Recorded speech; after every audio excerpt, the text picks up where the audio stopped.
Good morning students. आज हम fifth class की ईवीएस का लेसन 15 स्टार्ट कर रहे हैं। पाठ का नाम है उसी से ठंडा उसी से गर्म। इस पाठ में बेटा एक कहानी दी हुई है जो कि बहुत ही दिलचस्प है, इंटरेस्टिंग है। इस कहानी के द्वारा हम थोड़ा सा विज्ञान साइंस भी पढ़ेंगे और कहानी पढ़ के आपको बहुत मज़ा आने वाला है। ये जो कहानी है बेटा, इसके जो लेखक हैं उनका नाम है ज़ाकिर हुसैन। आइए हम ज़ाकिर हुसैन के बारे में थोड़ी सी जानकारी प्राप्त करते हैं।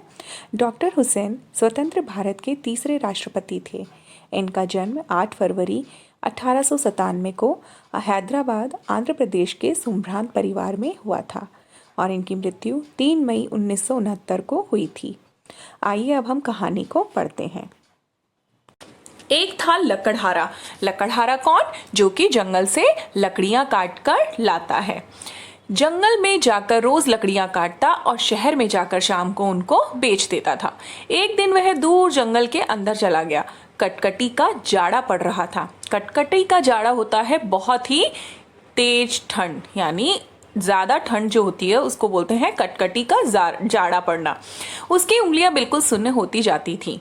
सर्दियों में हमारी भी उंगलियां सुन्न हो जाती है ना, तो लकड़हारे की उंगलियां सुन्न क्यों हो रही थी? लकड़हारे की उंगलियां ज्यादा ठंड होने के कारण सुन्न हो रही थी। ठीक है। वह थोड़ी थोड़ी देर बाद कुल्हाड़ी रख देता और दोनों हाथों को मुंह के पास ले जाकर खूब जोर से उनमें फूंक मारता कि गर्म हो जाए। हम भी अक्सर ऐसा करते हैं ना ठंडियों में, सर्दियों के दिनों में, कि जब हमारे हाथ ठंडे होते हैं तो हम उन्हें गर्माहट देने के लिए अपनी मुंह की फूंक यानी भाप का इस्तेमाल करते हैं उन्हें गर्म करने के लिए। कोने में खड़े एक मियाँ बालिश थे, उसे देख रहे थे। घूर घूर कर उन्होंने जब देखा कि वह बार बार हाथ में कुछ फूंकता है तो सोचने लगे यह क्या बात है। मगर कुछ समझ में ना आया तो वे अपनी जगह से उठे और कुछ दूर चलकर फिर लौट आए कि ना मालूम कहीं पूछने से यह आदमी बुरा ना माने। मगर फिर रहा ना गया। आखिर वे ठुमक ठुमक लकड़हारे के पास गए और कहा, सलाम भाई, बुरा ना मानो तो एक बात पूछें। लकड़हारे को यह जरा सा आदमी, यानी जो मियाँ बालिश्ते थे ना, वो बहुत छोटे कद के थे बेटा। बालिश्ते क्या होता है? आपकी जो सबसे हाथ की छोटी वाली उंगली होती है ना, उससे अंगूठे का जो माप होता है उसको हम एक बालिश्त बोलते हैं। ठीक है, तो इनको नाम भी क्या दिया गया? मियाँ बालिश्ते। तो ये असल जिंदगी में होते नहीं है बेटा। ये कहानी को थोड़ा सा रोचक बनाने के लिए यहाँ पे एक लेखक ने किरदार बना दिया है। तो उस जरा से आदमी को देखकर उस लकड़हारे को ताज्जुब भी हुआ और हंसी भी आई, मगर उसने हंसी को रोक कर कहा, हाँ हाँ भाई, जरूर पूछो। तो वो कहता है, बस यह पूछता हूं कि तुम मुंह से हाथ पर फूंक सी क्यों मारते हो? तो लकड़हारे ने जवाब दिया, सर्दी बहुत है, हाथ ठिठुरे जाते हैं। हाथ ठिठुर जाते हैं मतलब ठंड से एकदम सुन्न से हो जा रहे हैं, तो मैं मुंह से फूंक कर उन्हें जरा गर्मा लेता हूँ और फिर ठिठुरने लगते हैं तो फिर फूंक लेता हूँ। तो मियाँ बालिश्ते ने कहा, अच्छा अच्छा, यह बात है। यह कहकर बालिश्ते मियाँ तो वहां से खिसक गए, मगर रहे आसपास ही, यानी उस पे और नजर रखने के लिए वहीं खड़े रहे चुप कर। दोपहर का वक्त आया। लकड़हारे को खाना पकाने की फिक्र हुई। इधर उधर से 2 पत्थर उठाकर चूल्हा बनाया। आग सुलगाकर चूल्हे पर आलू रख दिए। अब जब लकड़हारे को भूख लगी तो उसने क्या पकाया बेटा? उसने चूल्हे पर आलू रख दिए, आलू पकाए। लकड़ी गीली थी, इसलिए उसने आग बार बार ठंडी हो रही थी। लकड़ी गीली होने के कारण क्या हो रहा था? आग बार बार ठंडी हो रही थी, तो लकड़हारा मुंह से फूंक फूंक कर तेज कर देता।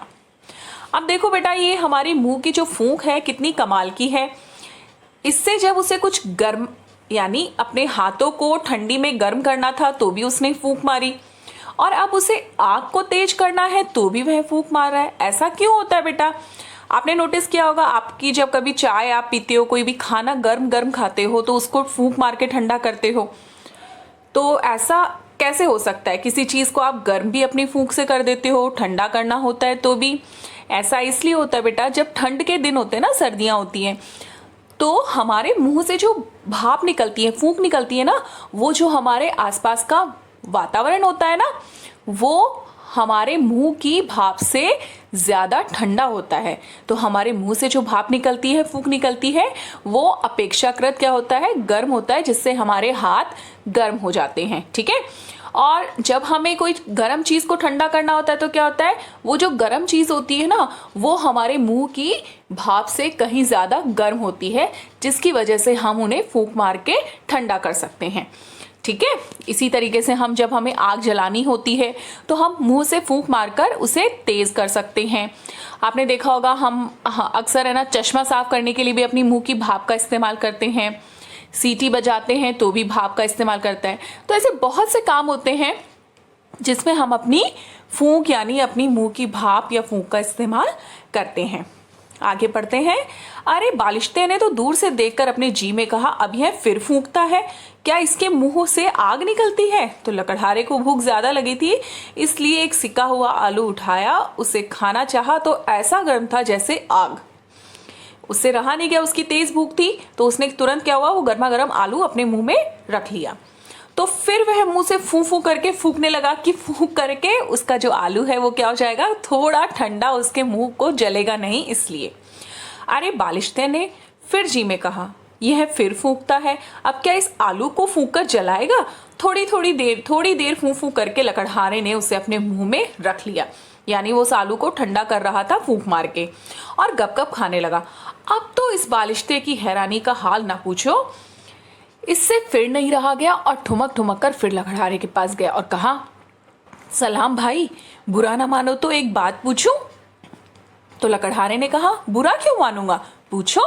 बालिश्ते ने कहा, तुमने सुबह मुझसे कहा था कि मुंह से फूंक कर अपने हाथों को गरमाता हूं, अब इस आलू को क्यों फूंकते थे? यह तो खुद बहुत गर्म था, इसे और गरमाने से क्या फायदा? तो उन्होंने कहा, नहीं मियाँ टिटलू, यह आलू बहुत गर्म है, मैं इसे मुंह से फूंक फूंक कर ठंडा कर रहा था। बात तो कुछ ऐसी थी नहीं, मगर यह सुनकर मियाँ बालिश्ते का मुंह पीला पड़ गया।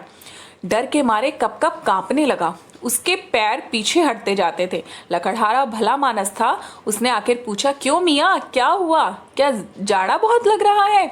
मगर मियाँ बालिश्ते थे कि बराबर पीछे ही हटते चले गए, और जब काफी दूर हो गए तो बोले, अरे यह ना जाने क्या बला है, कोई भूत है या जिन, उसी से ठंडा उसी से गर्म, हमारी अकल में तो यह बात नहीं आती। सच है, यह बात मियाँ बालिश्ते की नन्ही सी खोपड़ी में आने की भी नहीं थी। लेकिन मैं उम्मीद करती हूँ आप सबको ये बात ज़रूर समझ में आ गई होगी कि हम अपनी जो मुंह की फूंक है उसी से हम किसी वस्तु को ठंडा भी कर सकते हैं, क्योंकि हमारे मुंह की भाप उस वक्त क्या होती है, आसपास के माहौल से, आसपास के उस वातावरण से क्या होती है, ठंडी होती है, तो हम उस वस्तु को फूंक मार के ठंडा कर सकते हैं।